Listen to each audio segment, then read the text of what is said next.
Very good morning to all of you. जैसा कि आप सभी लोग जानते हैं कि पिछले बार हम लोगों ने टी टेस्ट पढ़ना स्टार्ट किया था। हम लोगों ने ये जान लिया था कि टी टेस्ट क्या होता है, टी टेस्ट को कब यूज किया जाता है, उसके एग्जाम्पशंस क्या हैं और कितने टाइप्स के टी टेस्ट हम लोग पढ़ेंगे। तो उस दिन पिछले क्लास में हम लोगों ने पढ़ा था कि इंडिपेंडेंट सैंपल टी टेस्ट की बात की थी कि इंडिपेंडेंट सैंपल टी टेस्ट क्या होता है और उसकी भी क्या क्या फर्दर केसेस होते हैं। तो मैंने बताया था आप लोगों को कि इंडिपेंडेंट सैंपल टी टेस्ट हम लोग उस समय लगाते हैं जब जो हम सैंपल्स, जैसे बेसिकली आपको पता है कि टी टेस्ट का यूज किया जाता है किन्हीं भी दो सैंपल्स के बीच, जो सैंपल्स का मीन आया है उनके बीच में डिफरेंस जो आया है वो सिग्निफिकेंट है या नहीं है, इसको टेस्ट करने के लिए हम लोग टी टेस्ट अप्लाई करते हैं। ठीक, इंडिपेंडेंट सैंपल टी टेस्ट क्या होते हैं? जब कोई सैंपल इस तरह से चुना जाता है कि दोनों ही ग्रुप में जो सैंपल्स कलेक्ट किए गए उनका जो सिलेक्शन है वो एक दूसरे पे डिपेंडेंट नहीं है। यानी जैसे अगर हमें मान लीजिए गर्ल्स और बॉयज के दो सैंपल्स कलेक्ट करने हैं, तो एक ग्रुप में हम बॉयज को सिलेक्ट करेंगे और एक ग्रुप में हम गर्ल्स को सिलेक्ट करेंगे। अब किसी एक ग्रुप में बॉयज का जो चयन किया जा रहा है उस पर किसी भी प्रकार से गर्ल्स के सिलेक्शन का असर नहीं पड़ रहा है। दोनों ही जो सैंपल्स है वो कैसे हैं, एक दूसरे से इंडिपेंडेंट है, किसी एक का चयन किसी दूसरे को प्रभावित नहीं कर रहा है। तो ऐसे जब ऐसा सिलेक्शन होता है तो हम कहते हैं जो हमारे सैंपल वो कैसे इंडिपेंडेंट है। इंडिपेंडेंट सैंपल टी टेस्ट पे मैं आप स्क्रीन शेयर कर रही हूँ आप लोग के साथ।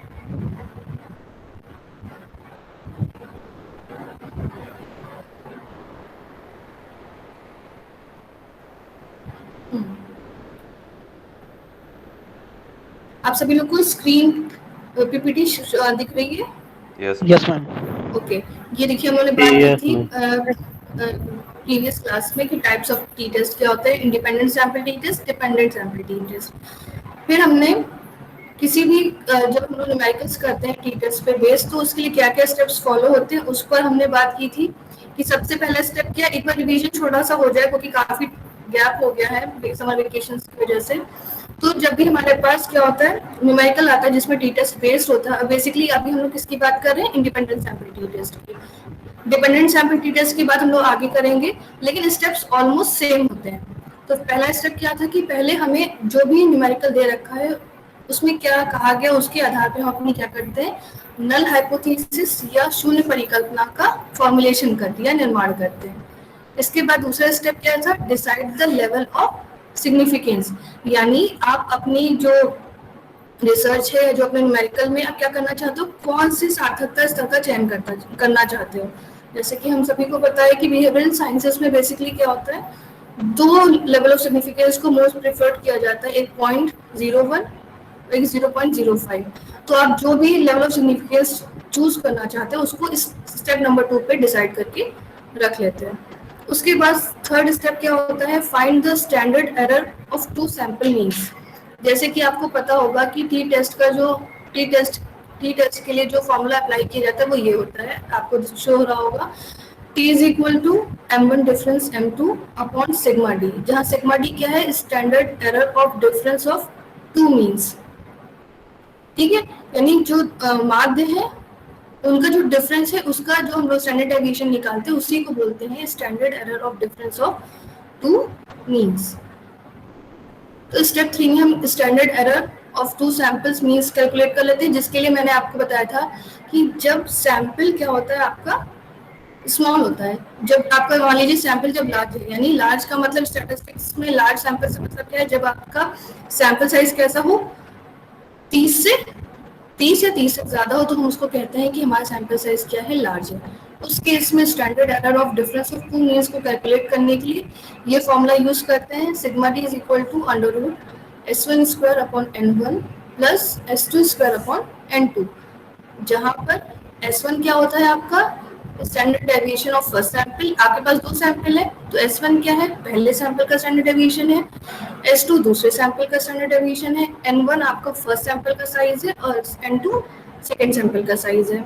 यहाँ पर एक ध्यान देने वाली बात एक ये भी थी कि जब मैंने कहा था कि जब आपका सैंपल साइज क्या होता है, लार्ज होता है, तो उस केस में हम टी टेबल को देखने की आवश्यकता इतनी नहीं होती है। अगर आप देखना चाहो तो आप वहां से भी दे सकते हो, लेकिन क्या होता है कि जब सैंपल साइज आपका 30 है उससे अबव होने लगता है, तो अगर आप टेल टेस्ट यूज कर रहे हो तो 0.05 लेवल ऑफ सिग्निफिकेंस पे वैल्यू क्या हो जाती है, ऑलमोस्ट कांस्टेंट हो जाती है 1.96। और अगर आप 0.01 लेवल ऑफ सिग्निफिकेंस आपने चूज किया है तो उस पर वैल्यू आपकी होती है 2.58। इसी तरह अगर आपका टेस्ट जो है वो वन टेल टेस्ट है, वन टेल आपने हाइपोथेसिस प्रकार से बनाई कि वो नल ना होगी, वो कैसी है, डायरेक्शनल है, तो उस केस में हम क्या करते हैं, वन टेल टेस्ट यूज करते हैं। तो उसमें भी क्या होता है, लार्ज सैंपल साइज के लिए वैल्यू फिक्स होती है, ऑलमोस्ट कांस्टेंट होती है। तो 0.05 लेवल ऑफ सिग्निफिकेंस पे 1.66 और 0.01 लेवल ऑफ सिग्निफिकेंस पे 2.33 होती है। ठीक है, तो हम लोगों ने इतना कर लिया, स्टैंडर्ड एरर कैलकुलेट कर ली स्टेप 3 में। इसके बाद हम करते हैं एक जस्ट रिवीजन है ये, ताकि आप लोग नेक्स्ट न्यूमेरिकल कराने वाले उसको अच्छे से समझ सको। फिर स्टेप 4 में हम क्या करते हैं, calculate difference between means and T value. यहाँ पर एक मिसिंग है डिफरेंस। क्या करते हैं, जैसे कि आपको टी स्टैटिस्टिक का फॉर्मूला पता है कि जो दो मध्यमान हमें दिए हुए हैं उनका अंतर, उसको किससे डिवाइड करना है हमें, स्टैंडर्ड एरर। स्टैंडर्ड एरर किसकी, दो मीन की डिफरेंस की स्टैंडर्ड एरर से हमें डिवाइड करना, तो वो हमें किसकी वैल्यू देगा, टी स्टैटिस्टिक्स की वैल्यू देगा। फिर स्टेप 5 क्या है, फाइंड डिग्री ऑफ फ्रीडम। जब डिग्री ऑफ फ्रीडम की जरूरत इसलिए पड़ती है क्योंकि जब आपका सैंपल साइज छोटा होता है तो आपको जो टी वैल्यू कैलकुलेट करनी होती है उसको टेबल के थ्रू आप देखते हो, तो उस केस में क्या होता है, हमें डिग्री ऑफ फ्रीडम पता होनी चाहिए। तो जब हमारा लार्ज सैंपल साइज है तो उस केस में वैल्यूज फिक्स हो जाती है, तो वहां पर इतनी जरूरत नहीं होती है कि जब सैंपल साइज आपका क्या है 30 है, उससे स्मॉल है, तो वहां पर डिग्री ऑफ फ्रीडम कैसे कैलकुलेट करते हैं, इसका ये फॉर्मूला मैं आपको नोट करा चुकी हूँ, n1 प्लस n2 माइनस 2। यानी पहला सैंपल साइज जो है उसकी वैल्यू, जैसे मान लो दो सैंपल है, एक में 10 स्टूडेंट्स है, एक में 12 है, तो पहले सैंपल में 10 स्टूडेंट है तो n1 की वैल्यू जाएगी 10, दूसरे सैंपल में 12 बच्चे हैं तो वहां पर n2 की वैल्यू हो जाएगी 12, यानी 10 प्लस 12 माइनस 2, यानी 10 प्लस 12 यानी 22, 22 में से 2 आपने माइनस किया 20, तो डिग्री ऑफ फ्रीडम कितनी आ गई आपकी 20। टी टेबल में कैसे देखते हैं, डिग्री ऑफ फ्रीडम और जो आपने लेवल ऑफ सिग्निफिकेंस चूज किया है उसके आधार पे हम वहां पर जहां भी कोइंसाइड करती है वैल्यू, वो हमारी टी टेबुलेटेड वैल्यू को दर्शाती है। फिर टेस्ट ऑफ सिग्निफिकेंस। अब जब हमने क्या किया है, टी की वैल्यू को मैनुअली कैलकुलेट कर लिया है थ्रू आपके जो फॉर्मूला दे रखा उससे, और हमने क्या किया है, लेवल ऑफ सिग्निफिकेंस और डिग्री ऑफ फ्रीडम की हेल्प से टेबलेटेड वैल्यू भी कैलकुलेट कर ली है। तो टेस्ट ऑफ सिग्निफिकेंस क्या बताता है कि जो टेबुलेटेड वैल्यू है और जो कैलकुलेटेड वैल्यू है उसका कंपैरिजन करके हम ये पता लगा सकते हैं कि जो हमने नल हाइपोथेसिस क्रिएट की है, फॉर्मुलेट की है, वो उसको हम क्या कर रहे हैं, एक्सेप्ट कर रहे हैं या नहीं कर रहे हैं। तो उसका टेस्ट कैसे करेंगे हम लोग, अगर आपकी कैलकुलेटेड वैल्यू, इसको हमेशा ध्यान रखिएगा, अगर आपकी कैलकुलेटेड वैल्यू यानी जो आपने टी स्टैटिस्टिक्स की कैलकुलेटेड वैल्यू निकाली है थ्रू फॉर्मूला, अगर वो बड़ी है या बराबर है किसके, टेबुलेटेड वैल्यू के, तो हम कहते हैं कि जो टी वैल्यू आई है वो सिग्निफिकेंट है। ठीक, और उस केस में हम नल हाइपोथेसिस को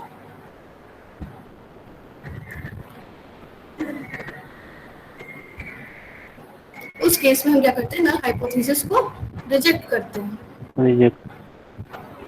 ठीक, अगर आपकी कैलकुलेटेड वैल्यू टेबुलेटेड वैल्यू से क्या है, कम है, तो उस केस में क्या होता है, हम कहते हैं कि जो टी वैल्यू आपने कैलकुलेट की है वो नॉट सिग्निफिकेंट है, और इसलिए नल हाइपोथेसिस को हम रिजेक्ट नहीं कर सकते, उसे रिटेन करना पड़ता है।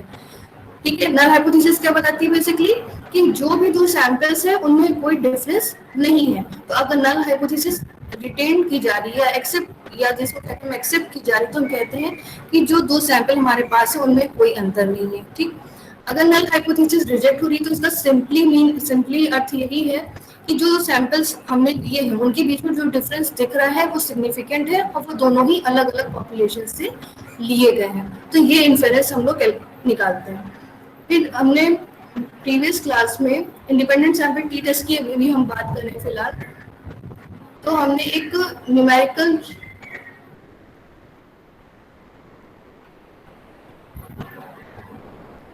हम लोगों ने एक न्यूमेरिकल भी किया था, जिसमें हमने बात की थी कि जब इंडिपेंडेंट सैंपल टी टेस्ट की बात कर रहे हैं तो दो केस पढ़ते हैं। जब एक सैंपल साइज आपका लार्ज होता है तब आपका ये फॉर्मूला लगता है, जिसमें कि आप ध्यान दोगे कि S1 स्क्वायर अपॉन N1 है और S2 स्क्वायर अपॉन N2 है। जबकि स्मॉल सैंपल साइज में क्या था, थोड़ा सा फॉर्मूला चेंज हो गया था।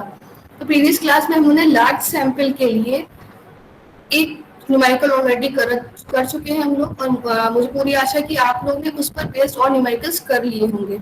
आज हम लोग जो मेन टॉपिक है वो मेरा, आज हम लोग बात करेंगे,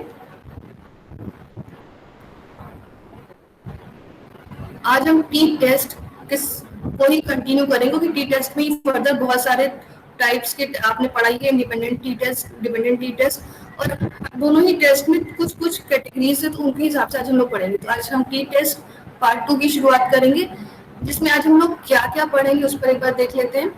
आज हम प्रीवियस क्लास में हमने इंडिपेंडेंट सैंपल टी टेस्ट पे बेस्ड न्यूमेरिकल किया था, लेकिन वो लार्ज सैंपल साइज के लिए था। आज हम करेंगे numerical independent sample T test पर ही बेस्ड होगा, लेकिन उसमें क्या होगा, सैंपल साइज स्मॉल होगा। सिर्फ इसलिए ताकि आपको जो फॉर्मूला दिया गया है उसको करने की अंडरस्टैंडिंग डेवलप हो जाए। उसके बाद हम लोग बात करेंगे concept of dependent sample T test.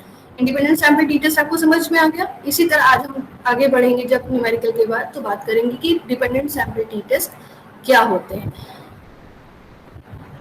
जो स्टेप्स है वो बेसिकली दोनों में ही सेम है, बस अंतर ये आ जाता है इंडिपेंडेंट और डिपेंडेंट में कि जो हम लोग स्टैंडर्ड एरर कैलकुलेट करते हैं, जो सिग्मा डी कैलकुलेट करते हैं, वो थोड़ा सा उसका फॉर्मूलाज जो होते हैं वो चेंज हो जाते हैं।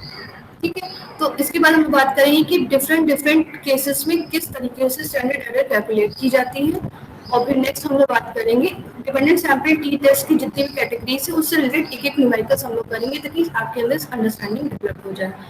तो अब हम लोग आगे बढ़ते हैं अपने न्यूमेरिकल की तरफ, जो कि है इंडिपेंडेंट सैंपल टी टेस्ट पर बेस्ड है, और जिसमें कि सैंपल साइज स्मॉल है। स्मॉल मतलब 30 से कम है सैंपल साइज। तो आप सभी के सामने ये एक न्यूमेरिकल दिया हुआ है, इसमें लिखा हुआ है शहरी तथा ग्रामीण क्षेत्र के दो रैंडम प्रतिदर्शों के लिए अभिवृत्ति परीक्षण पर निम्न परिणाम प्राप्त हुए।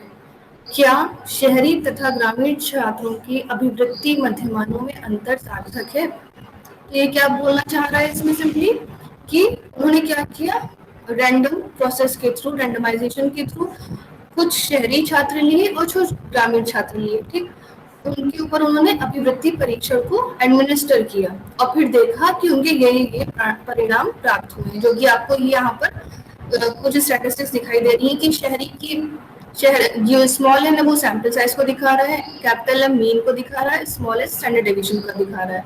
तो जो शहरी छात्र हैं उनकी संख्या 25 है, उनका जो अभिवृत्ति परीक्षण पर जो मार्क्स आए हैं उनका जो अगर हम माध्य निकाले तो 87.56 आ रहा है, और स्टैंडर्ड डेविएशन 9.82। सिंपली इसी तरीके से उन्होंने ग्रामीण क्षेत्र के कुछ बच्चों को लिया, उन पर भी अभिवृत्ति परीक्षण को एडमिनिस्टर किया, उन पर भी प्रशासित किया।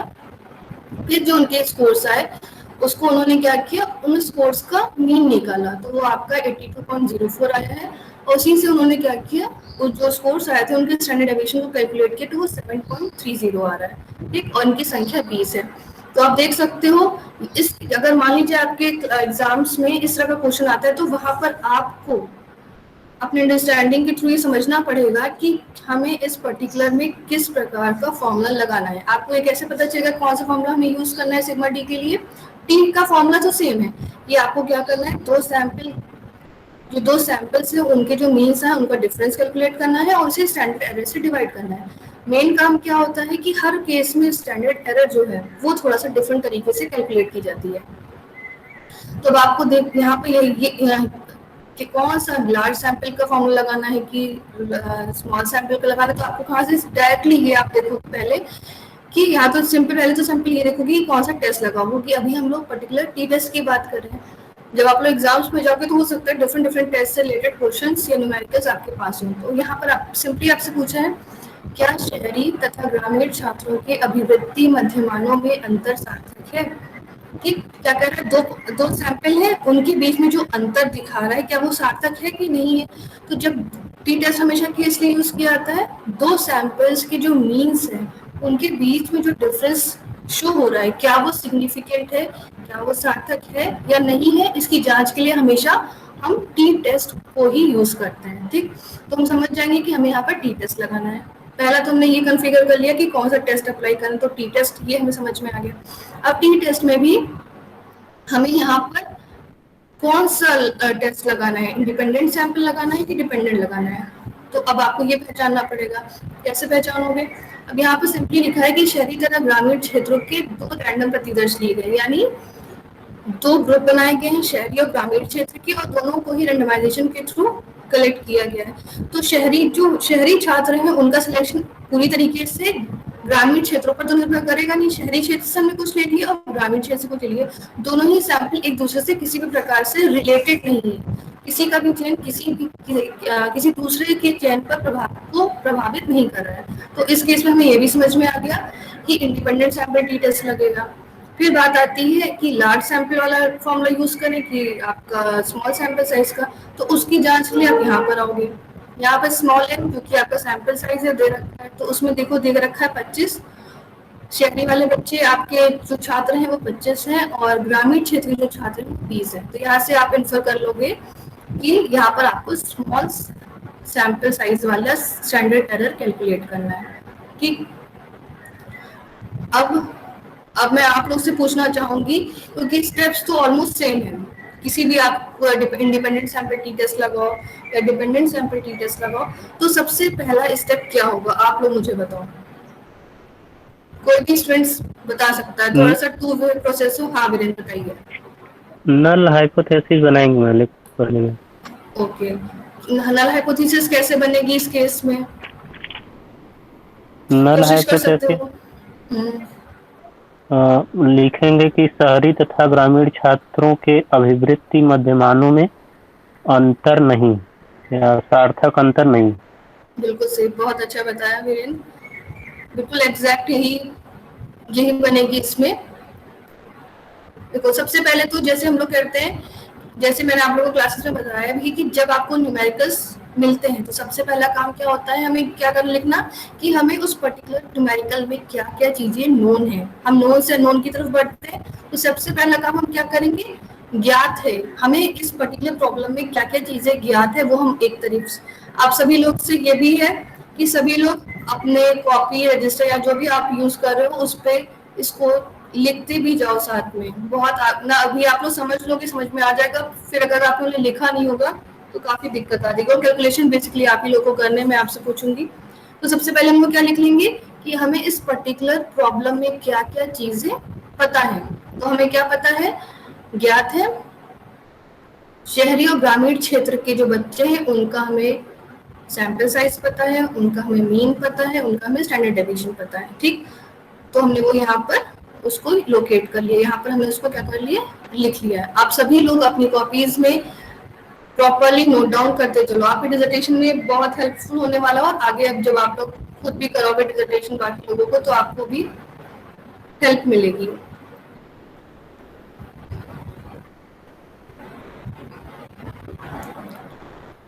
ठीक, फर्स्ट स्टेप जैसे कि वीरेंद्र ने बिल्कुल सही बताया कि पहला स्टेप सबसे पहले क्या होता है, हमें नल हाइपोथेसिस को क्रिएट करना। तो पहला स्टेप क्या होगा, नल हाइपोथेसिस हम लोग फॉर्मुलेट करेंगे। इस केस में क्या बनेगी, शहरी तथा ग्रामीण छात्रों के अभिवृत्ति मध्यमानों में सार्थक अंतर नहीं है, जैसा कि वीरेंद्र ने बताया बिल्कुल ऐसी ही बनेगी। ठीक, अब दूसरा क्या होता है, दूसरा स्टेप क्या होता है किसी भी टी टेस्ट के लिए? अब मैम देखेंगे कि 1 टेल टेस्ट है कि 2 टेल टेस्ट है, तो उसमें लेवल ऑफ सिग्निफिकेंस तय करेंगे। ठीक है वीरेंद्र, लेवल ऑफ सिग्निफिकेंस। और कोई स्टूडेंट ट्राई करना चाहे? आप सभी लोग खूब अच्छे से पढ़ चुके हो, सबको आता भी है, थोड़ा सा कोशिश करो आप लोग। हाँ हाँ आस्था बताइए। उसके बाद फिर हम सिग्निफिकेंट लेवल को अपने हिसाब से कौन सा रखना है, 0.005 या फिर 0.001। ठीक है, सेकंड हम लोग इसका सैंपल साइज देखेंगे कि कितना मतलब सैंपल साइज इसका कितना है, लार्ज सैंपल साइज लगेगा कि स्मॉल सैंपल साइज लगेगा मैम? मतलब ये तो हमने पहले मैंने बोला, ये हमने पहले ये भी डिसाइड कर लिया ना, अभी जो मैंने जब न्यूमेरिकल भी याद है तब हम सब डिसाइड कर लेंगे। अब तो यहाँ से प्रोसेसिंग स्टार्ट हो गई। ठीक, तो पहला मैम इसका हाँ लो। मैम इसका सार्थकता स्तर देखेंगे मैम, चाहे 0.05 पे देखें या 0.01 पे ठीक, देखें। बिल्कुल सही आलोक, जैसे जैसे कि आलोक ने बताया, तो सेकंड स्टेप हमारा क्या होगा, लेवल ऑफ सिग्निफिकेंस को चूज करना। कोई जरूरी नहीं है कि सभी लोग 0.05 लें या सभी लोग 0.01 लें। आप अपने रिसर्च में या अपने जो भी न्यूमेरिकल्स में कितना एक्यूरेसी के साथ देखना चाहते हैं, इस पर डिपेंड करता है।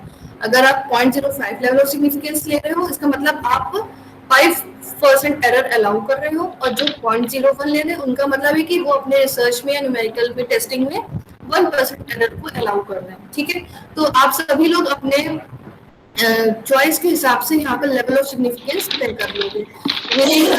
वीरेंद्र, एक आपने अभी यहाँ पर बोला था, मैं यहीं पर उसको सही कर दूँ। आपने भी बोला ना कि अब हम लोग टेस्ट Yes. चेक करेंगे कि यहाँ 1 टेल टेस्ट लगेगा या 2 टेल टेस्ट लगेगा। बेटा जी जब हम लोग नल हाइपोथेसिस बनाते हैं, ठीक है, जब नल हाइपोथेसिस बनाई हमने टू टेल्ड, तो 2 टेल जी टेस्ट यूज करते हैं, वो ऑटोमेटिक अंडरस्टूड। क्यों? क्योंकि आपने यहाँ सिंपली क्या बोला है कि ग्रामीण और शहरी छात्रों की अभिव्यक्ति मध्यमानों में सार्थक अंतर नहीं है। आप सिंपली ये बोल रहे हो, ठीक है, अंतर की कोई दिशा तो नहीं दिखा रहे कि जी ग्रामीण का ज्यादा है या शहरी का ज्यादा है। ठीक है, तो उस केस में हम हमेशा क्या करेंगे, 2 टेल टेस्ट ही अप्लाई करेंगे। अब हम लोग आगे नेक्स्ट स्टेप की बात करते हैं।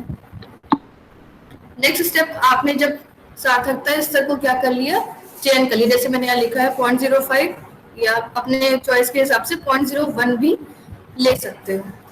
फिर नेक्स्ट स्टेप आता है आपका मध्यमानों के अंतर की मानक त्रुटि या स्टैंडर्ड एरर को कैलकुलेट करना। अब चूंकि हम यहाँ पहले ही देख चुके हैं कि यहाँ पर हमारा कौन सा स्टैंडर्ड एरर का फॉर्मूला लगेगा, जो कि स्मॉल सैंपल साइज के लिए है। तो सिग्मा डी का फॉर्मूला यहाँ पर ये वाला यूज करोगे, √S1² upon N1 - 1 plus S2² upon N2 - 1। आपको इस न्यूमेरिकल में S1 की वैल्यू दे रखी है, N1 की वैल्यू दे रखी है। S1 आपका क्या है, फर्स्ट सैंपल का स्टैंडर्ड डेविएशन। N1 क्या है, फर्स्ट सैंपल का सैंपल साइज। S2 आपका सेकंड सैंपल का स्टैंडर्ड डेविएशन और N2 आपका सेकंड सैंपल का सैंपल साइज। आप सभी लोग इसको कैलकुलेट करके बताओ कि स्टैंडर्ड एरर इस केस में क्या आ रही है।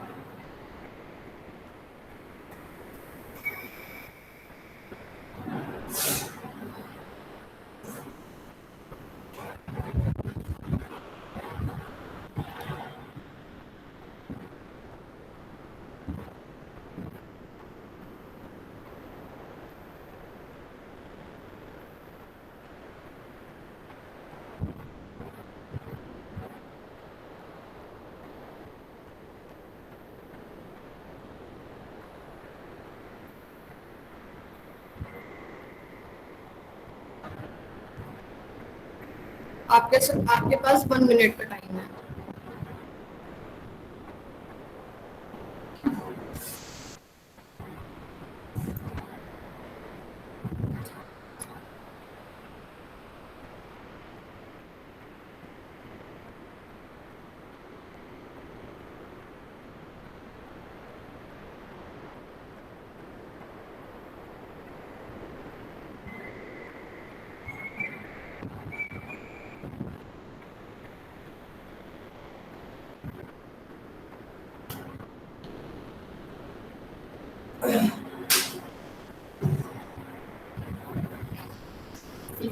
मैम हाँ बताइए, किसी का आया?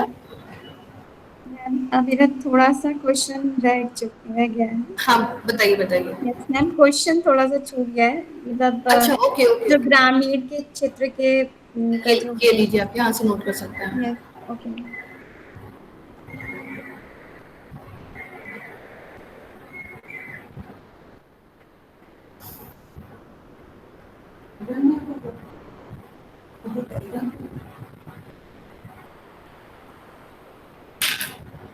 मैम जो वैल्यू है उसको राउंड ऑफ कर सकते हैं, क्योंकि स्क्वायर रूट निकालना है, राउंड ऑफ कर सकते, जैसे 9.82 है तो इसको हम 10 कर सकते हैं इस तरह से। नहीं नहीं बेटा, ऐसा नहीं होता। ओके फिर एक्यूरेट आंसर कैसे आएगा?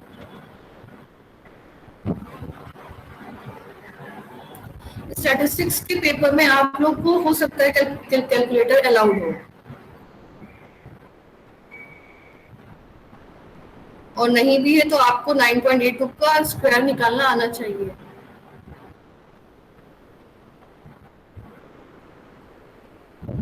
किसी स्टूडेंट की वैल्यू कैलकुलेट हुई स्टैंडर्ड एरर की?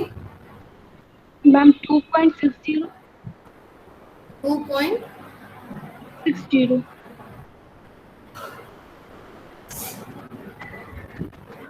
हाँ ठीक है, 2.61 आ रही है, मैंने कैलकुलेट की थी जब, तो आपकी आ रही है 2.60, तो ऑलमोस्ट इक्वल है, कोई प्रॉब्लम नहीं है। सभी स्टूडेंट्स की कैलकुलेट हो गई वैल्यू? रिंकू? मैम कैलकुलेट कर रहे हैं। करो करो करो।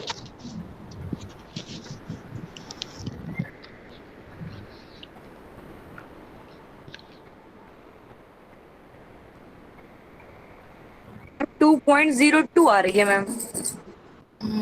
2.02 तो सही है। मैम 2.61 आ रही। ओके ठीक है, वीरेन सही आ रही है।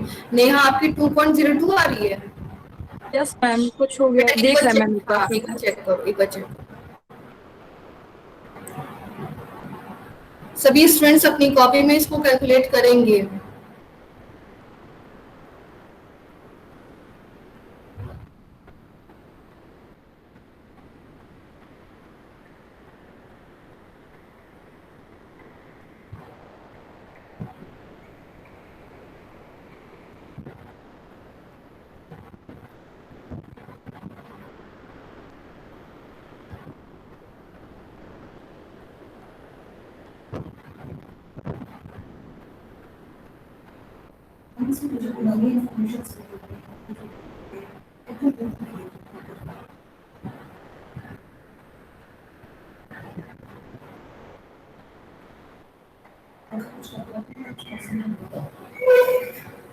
प्रीति, सीता, दर्शिका, रिंकू, मैम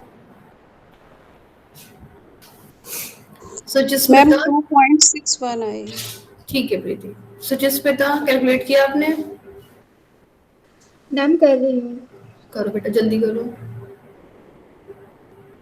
आप सभी लोग को कैलकुलेशन की प्रैक्टिस करनी चाहिए, बहुत से बच्चों की कैलकुलेशन अभी वीक है। स्टैटिस्टिक्स मैम आ रही है 2.62। ठीक है ठीक है। मैम रूट लगाना इसमें भूल गए थे।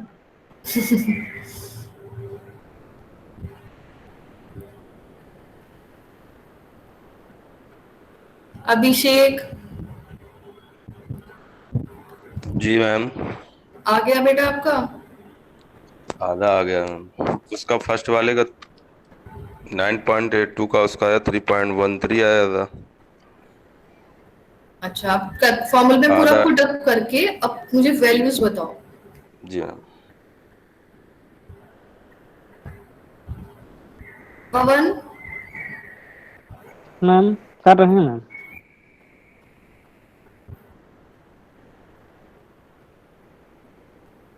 उपेंद्र? Yes ma'am. बेटा वैल्यू क्या आई है? नहीं कर पा रहे हैं मैम। क्यों बेटा, क्यों नहीं कर पा रहे हो? क्या दिक्कत है देखो इसमें? मैम आज तो हम बाहर हैं, लेकिन कैलकुलेशन नहीं आता। देखो इसमें सिंपली क्या करना है हमें, देखो फॉर्मूले पे अगर जाएं, यस मैम। देखो सिग्मा टी का वैल्यू है S1 स्क्वायर है, यानी फर्स्ट सैंपल का जो आपको क्या दे रखा है, स्टैंडर्ड डेविएशन दे रखा है। इस केस में स्टैंडर्ड डेविएशन क्या दे रखा है इन्होंने, आप यहाँ से देखो। शहरी छात्र, अगर शहरी वालों को फर्स्ट मान रहे हो तो इसमें देखो 9.82 है, इसका स्क्वायर करना है, यानी 9.82 को 9.82 से ही मल्टीप्लाई करना है। ठीक। S2 की वैल्यू, S2 स्क्वायर की वैल्यू क्या होगी, जो ग्रामीण क्षेत्र के बच्चे हैं उनका स्टैंडर्ड डेविएशन देखो, यहाँ पर कितना है 7.30 है। अब इसका स्क्वायर निकालने का तरीका क्या है कि इसको इसी नंबर से मल्टीप्लाई कर दो। किसी भी चीज का स्क्वायर का मतलब क्या होता है, आपको उसी नंबर को उसी से मल्टीप्लाई करना है। ठीक, तो 7.30 को 7.30 से आप मल्टीप्लाई कर लो। ठीक, मैम मेरा 2.84 आ रहा है मैम। चेक करो वालों। ठीक। Okay ma'am. अब आपने क्या करोगे, यहाँ पर कर दोगे और नीचे क्या लिखा है n1 -1। तो शहरी वाले बच्चों की वैल्यू कितनी, मतलब सैंपल साइज कितना है, 25 है, 25 में से आप 1 घटा दो। इसी तरह सैंपल साइज 2 में बच्चों की संख्या कितनी है, 20 है, तो 20 में से आप 1 घटाओगे। फिर इसको कैलकुलेशन के बाद ये वैल्यूज आई हैं, ठीक है। आप कैलकुलेटर यूज कर सकते हो, फिर इनको एड ऑन कर दोगे और फिर जो भी वैल्यू आएगी उसको आप क्या करोगे, उसका स्क्वायर रूट निकालोगे, तो वहां पर आपकी वैल्यू क्या आ जाएगी, 2.61। तो मैं आशा करती हूँ आप सभी की वैल्यूज स्टैंडर्ड एरर की अभी तक की आ गई होगी। अब नेक्स्ट स्टेप में हम लोग क्या करेंगे, जब हमने स्टैंडर्ड एरर कैलकुलेट कर ली है उसके बाद नेक्स्ट स्टेप में हम क्या करते हैं, मैम फिर टी वैल्यू का फॉर्मूला लगाएंगे।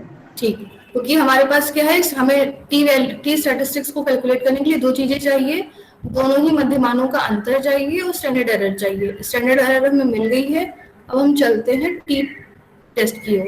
टी टेस्ट का फॉर्मूला, टी टेस्ट को कैलकुलेट, जो आपकी टी वैल्यू से कैलकुलेट करने के लिए फॉर्मूला क्या होता है, सिंपली जो दोनों माध्य हैं उसके बीच का अंतर। यहाँ पर आप तो देख रहे हो कि माइनस ना लगा के यहाँ डिफरेंस का साइन लगा हुआ है, ये इसलिए लगा रहता है कि जो भी बड़ा हो उसमें से आप छोटे वाले को माइनस कर दो, इसलिए यहाँ पर माइनस ना लिख के डिफरेंस का साइन किया गया। जैसे मान लो इस केस में तो m1 आपका कितना है, यहाँ पर 87.56 है तो बड़ा है 82 से, तो कोई दिक्कत नहीं। अगर मान लो ऐसे रिवर्स कंडीशन होती कि शहरी वालों का 82 होता और ग्रामीण वालों का 87 होता, और यहाँ पर आपके फॉर्मूले में लिखा है m1 डिफरेंस m2, दोनों का अंतर, तो यहाँ पर आप छोटा लिखोगे, छोटी क्वांटिटी में से अगर आप बड़ी क्वांटिटी माइनस करते हो तो माइनस में वैल्यू आती है, तो आप यहाँ पर माइनस में लिख दोगे, हो सकता है। तो आपको यहाँ ध्यान रखना है कि हमें सिंपली क्या चाहिए, दोनों ही सैंपल्स की जो मीन्स है उनका सिर्फ डिफरेंस चाहिए, तो जो भी बड़ा हो उसमें से आप छोटी वाली वैल्यू को घटा सकते हो,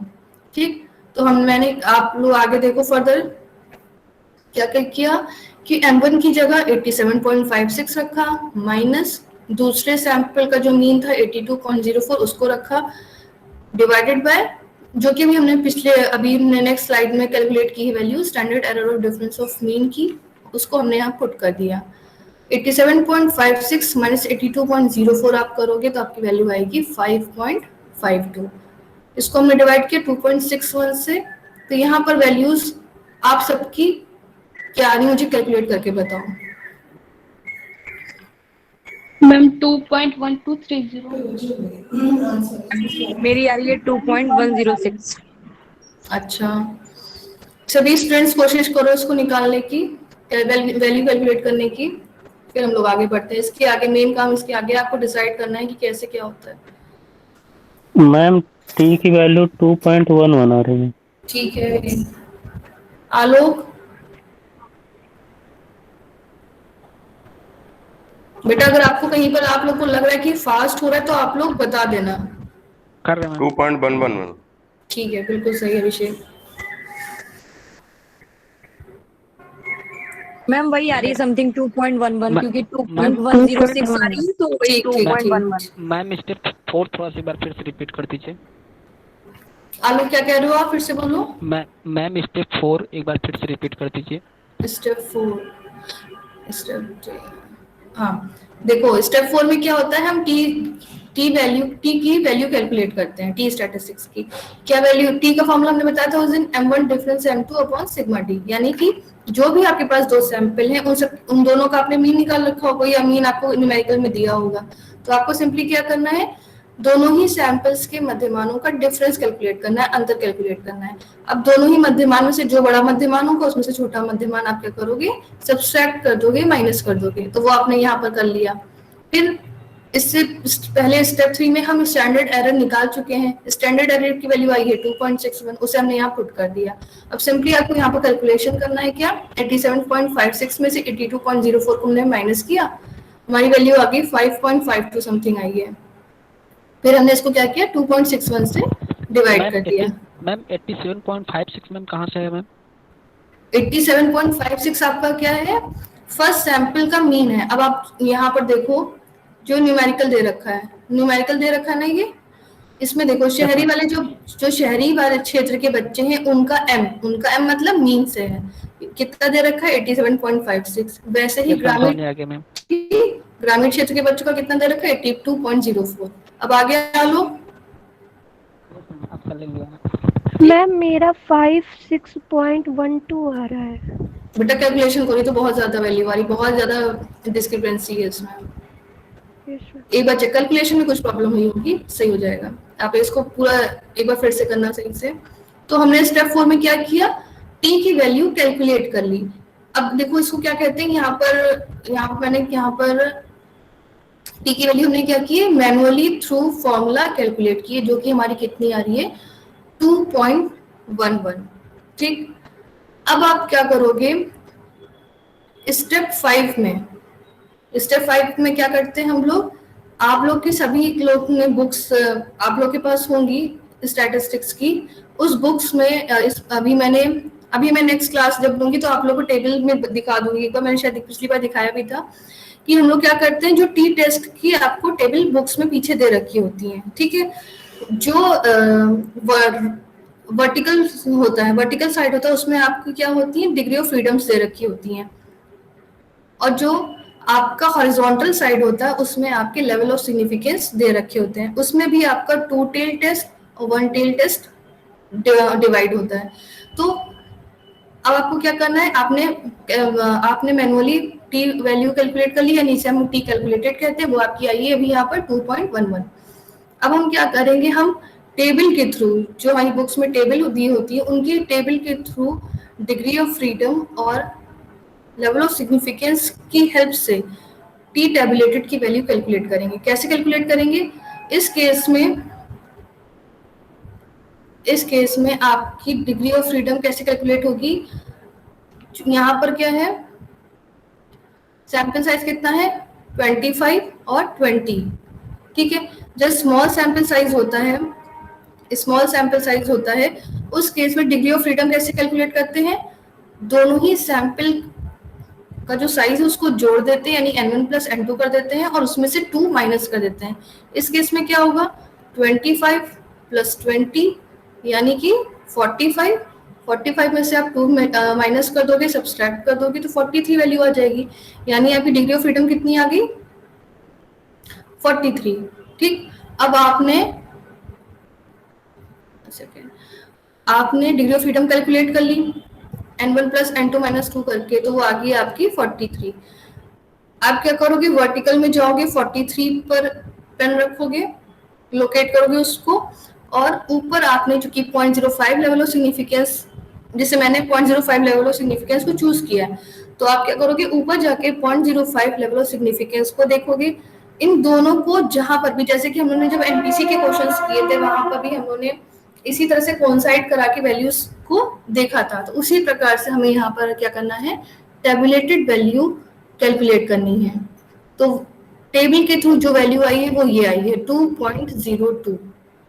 मैम हाँ मैम, जैसे कि डिग्री ऑफ फ्रीडम 43 आया और मेरी बुक में मतलब जो डिग्री ऑफ फ्रीडम से उसमें एक 40 था, एक 45 था, तो 40 वाला देखेंगे ना। नहीं, क्या 40 के बाद 45 है, 40 के बाद 45 था, तो 40 वाला देखेंगे। हाँ देखो बेटा, इसको इंटरपोल, इस केस में आप लोग कैसे करोगे, मैं आप लोग को ये बता दूं। जैसे इसमें क्या करते हैं, जैसे आपका 43 आ रहा है, ठीक है, तो हम अंदाजे कोई भी स्टैटिस्टिक्स में है, मैथमेटिक्स से अंदाजे से काम नहीं करेंगे हम लोग। इसमें क्या करेंगे, सिंपली 40 और 45 है, ठीक है, तो 45 के करस्पॉन्डिंग जो वैल्यू दे रखी है वो लिखिए आप लोग, ठीक, और 40 की वैल्यू जो करस्पॉन्डिंग वैल्यू दे रखी है उसको लिखिए। 45 वाली जो वैल्यू दे रखी है उसमें से 40 वाली वैल्यू को माइनस करते हैं, ठीक है। ठीक, अब ये जो वैल्यू आई है कितने का अंतर दिखा रही है, 5 का। 40 से 45 के बीच में कितने का अंतर है, 5 का अंतर है, ठीक। तो जो आपका और जो आपने वैल्यूज का डिफरेंस निकाला है वो किसको दिखा रहा है, 5 यूनिट को दिखा रहा है, ठीक है। मैं इसको कल, अभी तो मैंने यहाँ पर थोड़ा सा यहाँ पर एडिटिंग का प्रॉब्लम है, तो मैं आप लोगों को कल एक बार फिर से कल क्लास लूंगी तो ये समझा दूंगी इंटरपोलेशन इसको कहते हैं, कैसे निकाला जाता है। इसलिए हम बेसिकली देखो अभी समझ लो, ऐसा करते हैं, 45 पे जो वैल्यू आएगी, मतलब जो लार्जर है उसकी वैल्यू हम लिख लेते हैं ऊपर, 40 है उसकी करस्पॉन्डिंग जो भी वैल्यू दे रखी है टी की वो लिख लेते हैं। क्या बेटा, मैम दोनों सेम है मैम, 2 है और 40 वाला भी 2.02 ही है।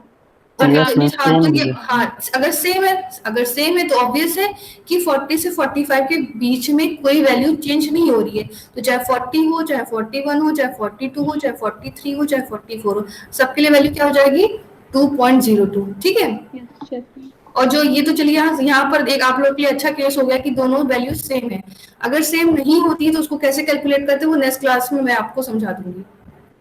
ठीक, तो यहाँ पर क्या हो गया, टैबलेटेड वैल्यू आपकी कितनी आ गई 2.02 आ गई। अब हम लोग क्या करते हैं नेक्स्ट स्टेप में टेस्ट ऑफ सिग्निफिकेंस करते हैं, यानी जो आपकी वैल्यू आई है, जो आपने कैलकुलेट की है उसके आधार पे, देखो हम ये सब टेस्ट क्यों लगा रहे हैं, बेसिकली अपनी हाइपोथेसिस को चेक करने के लिए तो लगा रहे हैं, कोई इन्फेरेंस कोई कंक्लूजन निकालने के लिए तो लगा रहे हैं।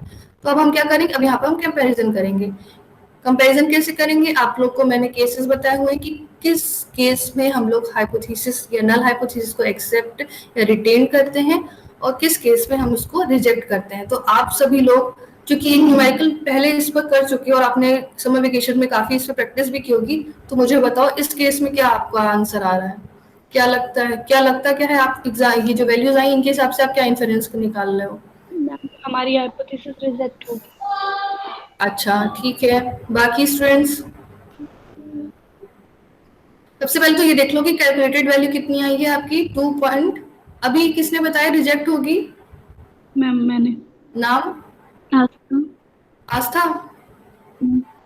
अच्छा ठीक है आस्था, देखो पहले एक बार ध्यान से देखो, आपकी कैलकुलेटेड वैल्यू आ रही है 2.11, ठीक, टैबुलेटेड आ रही है 2.02। तो हम लोग देखो आपस में इतना भी बता हिंट दे रही हूँ कि जब हमारी कैलकुलेटेड वैल्यू टैबुलेटेड वैल्यू के बराबर आ जाए या उससे ज्यादा आ जाए, ठीक है, अगर आपकी कैलकुलेटेड वैल्यू क्या है, आपकी टैबुलेटेड वैल्यू के बराबर है या उससे ज्यादा है, तो उस केस में क्या करते हैं हम लोग, हमारी जो वैल्यू आ रही है टी की वो क्या है, सिग्निफिकेंट है, सार्थक है, उस केस में हम नल हाइपोथेसिस को रिजेक्ट करते हैं। yes. ठीक, रिजेक्ट करते हैं। और ये कहते हैं रिजेक्ट करने का मतलब सिंपली ये क्या है कि जो भी दो आपने जो सैंपल्स लिए हुए हैं उनके जो मध्यमान है उनमें जो अंतर दिख रहा है वो कैसा है, सार्थक है, सिग्निफिकेंट है, यानी जो उनमें अंतर दिख रहा है वो वाकई में एग्जिस्ट करता है। ठीक, अब आप लोग, और अगर कैलकुलेटेड वैल्यू टैबुलेटेड से क्या है, कम है, तो उस केस में क्या होगा, टी वैल्यू सिग्निफिकेंट नहीं होगी, जिसका सिंपली अर्थ है कि नल हाइपोथेसिस को हमें क्या करना पड़ेगा, रिटेन करना पड़ेगा, रखना पड़ेगा, और जिसका सीधा सा अर्थ ये है कि जो तो आपके सैंपल्स है वो सेम पॉपुलेशन से हैं या जो उनके बीच में डिफरेंस है वो वाकई में एग्जिस्ट नहीं करता है। अब आप लोग को मैंने ये हिंट दे दी, अब मुझे ये बताओ कि इसका क्या कंक्लूजन निकाल लो। मैम रिटेन होगी, नल हाइपोथेसिस नहीं मैम, नल हाइपोथेसिस रिजेक्ट होगी, तो फिर रिजेक्ट होगी ना, क्योंकि जो अंतर है वो सिग्निफिकेंट है, मतलब जो दिख रहा है। आस्था बोली है नल हाइपोथेसिस रिजेक्ट होगी, ठीक है। हाँ वीरेंद्र बताओ। मैम कैलकुलेटेड वैल्यू अधिक है और टैबुलेटेड वैल्यू कम है, तो हाइपोथेसिस नल हाइपोथेसिस हमारी रिजेक्ट हो जाएगी। ठीक है, वीरेंद्र और आस्था कह रहे हैं नल हाइपोथेसिस हमारी रिजेक्ट होगी क्योंकि कैलकुलेटेड वैल्यू टैबुलेटेड से ज्यादा है। बाकी नेहा फटाफट आंसर बताओ। मुझे तो ये समझ में आ रहा है कि अगर हमारी टैबलेटेड वैल्यू 2.02 आई है और 0.5 लेवल पे मतलब हम लोग देख रहे हैं, तो जो हमारा 2.58 के अकॉर्डिंग आएगी तो हमारी ये एक्सेप्ट हो जाएगी, क्योंकि हम लोग क्या बोलते हैं। नहीं नेहा एक मैं यहीं पर बोल दूं कि बहुत बड़ा गड़बड़ आप कर रहे हो, कंफ्यूजन हो गई मैम इसमें। कंफ्यूजन सिंपली क्यों हो गई, क्योंकि मैंने कहा ना जो हमारी वैल्यूज फिक्स है वो किसके लिए, लार्ज सैंपल साइज के लिए हैं। आप यहीं पर थोड़ा सा आपका शायद यस मैम आ गया समझ में, समझ में आ गया ना, ये हम तो स्मॉल के लिए कर रहे हैं। हमने कहा था कि जब लार्ज की है तो हमें टेबल लिखने की जरूरत ही नहीं है क्योंकि वो ऑलमोस्ट वैल्यू कांस्टेंट होती है, अगर आप देखना भी चाहो तो देख सकते हो, कोई प्रॉब्लम नहीं है, लेकिन वो वैल्यू कांस्टेंट है तो बेटर रहता है कि आप याद कर लो, क्योंकि नेट के एग्जाम्स में कभी कभी लार्ज सैंपल साइज दिया होता है, आपको टी टेस्ट अप्लाई करना होता है, तो उस केस में आप लोगों के लिए दिक्कत हो जाएगी। प्रीति क्या लग रहा है? यस मैम, क्या लग रहा है, आंसर क्या है? मैम जो कैलकुलेटेड वैल्यू है वो 2.11 है और आंसर बताओ, टाइम नहीं है, क्लास ओवर होने का टाइम। शून्य परिकल्पना जो है वो निरस्त हो जाएगी मैम। ठीक, बिल्कुल सही। काफी लोग ने सही आंसर बताए हैं। देखो सिंपली हम यहाँ पर देख सकते हैं कि हमारी कैलकुलेटेड वैल्यू 2.11 है, जो कि टैबुलेटेड वैल्यू 2.02 से क्या है, बड़ी है, बड़ी है, ठीक है। जैसे जी अतः तो क्या होगा, हमारा टी का मान 0.05 लेवल ऑफ सिग्निफिकेंस पे सार्थक है। मैंने आप लोग को पूरे स्टेप्स बताए थे, एग्जाम्स में भी आप डिट्टो वैसा ही लिखने की कोशिश करना कि स्टेप बाय स्टेप क्या होता है। आपने अब क्या किया, वहां पर कंपैरिजन कर लिया। अब आप यहाँ पर इसको 1-2-3 लाइन के थ्रू समझाओगे कि क्या है। अतः क्योंकि हमने कैलकुलेशन किया तो हमने क्या देखा, कैलकुलेटेड वैल्यू ज्यादा है, अतः टी का मान 0.05 स्तर पर सार्थक है।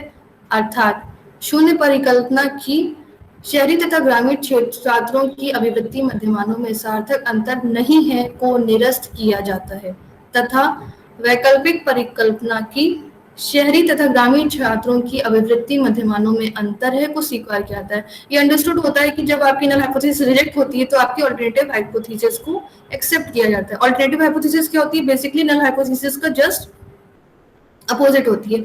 नल हाइपोथेसिस कहती है अंतर नहीं है, वैकल्पिक परिकल्पना कहती है अंतर है। तो जब नल हाइपोथेसिस आपकी क्या होगी, रिजेक्ट होगी, तो अंडरस्टूड है कि वैकल्पिक परिकल्पना एक्सेप्ट होगी, उसको हम लेंगे। तो वो क्या कहती है कि शहरी और ग्रामीण छात्रों की जो अभिवृत्ति मध्यमान है उनमें अंतर है और उसको स्वीकार किया जाता है। अब सिंपली लास्ट में हम देखते हैं, मैंने इसे बताया था कि लास्ट में हम क्या करते हैं, एक सिंपली टेबल के थ्रू आप अपने एग्जाम में शो कर सकते हो। इस टेबल के माध्यम से जो आपका एग्जामिनर को आप समझ जाएगा कि आखिर आपने किया क्या है और आपका आंसर क्या है। कैसे बनाते हैं, ये टेबल मैंने आप लोग को दिखाई होगी। समूह में शहरी छात्र, ग्रामीण छात्र, यहाँ पर सैंपल साइज आप दोनों के लिखोगे, यहाँ पर मीन लिखोगे, स्टैंडर्ड डेविएशन लिखोगे। फिर आपने स्टैंडर्ड एरर ऑफ मीन निकाला, इसको यहाँ पर कैलकुलेट करके लिख दिया। सार्थकता स्तर आपने जो भी चयनित किया है उसको आप यहाँ लिखोगे, टी की वैल्यू। परिणाम में क्या लिखोगे, क्योंकि यहाँ पर हमारा क्या आ रहा है, 0.05 स्तर पर सार्थक आए तो उसको सार्थक लिख दोगे। सिर्फ इतनी ही टेबल से ये समझ में आ जाएगा कि पर्टिकुलर क्या चीज कहनी आ रही है। 0.05 पर सार्थक है, यानी जो ये अंतर दिख रहा है शहरी ग्रामीण क्षेत्र में वो वाकई में एग्जिस्ट करता है। ठीक, आज की क्लास के लिए मेरी तरफ से आज की क्लास यहीं पर समाप्त होती है। अब किसी को भी कोई क्वेरी है आज के टॉपिक से रिलेटेड तो वो पूछ सकता है।